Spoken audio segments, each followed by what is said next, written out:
Dans le documentaire Netflix Harry et Meghan sorti en décembre, le duc et la duchesse de Sussex sont formels. L'acharnement médiatique à leur égard a commencé après leur mariage célébré à Londres en mai 2018. Pour eux et surtout pour Meghan, pas de doute, l'américaine était la cible à abattre. Et ils ont presque réussi puisque comme le racontait si bien le prince Harry, son épouse a eu des pensées si noires qu'elle a songé au suicide avant de choisir de se battre et d'obtenir justice. Meghan Markle a notamment été accusée d'avoir mis en danger la vie de la princesse Charlotte à l'époque de son union avec Harry, comme le prince le rapporte au travers de ses mémoires. Dans le suppléant, le papa d'Archie, 3 ans et Lilibet, 1 an revient sur leur décision d'attaquer en justice les tabloïds, capables du pire d'après lui.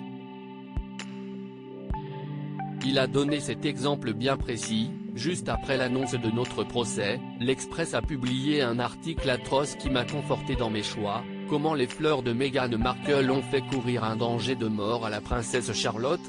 En cause, les fleurs choisies par Meghan Markle pour les couronnes qui porteraient les demoiselles d'honneur dont faisait partie la fille de Kate Middleton et du prince William. Les dites couronnes contenaient quelques brins de muguet, une plante qui peut se révéler toxique pour les enfants. À condition qu'ils le mangent. Le danger n'était donc pas un mais pour Harry, peu importait tout ça.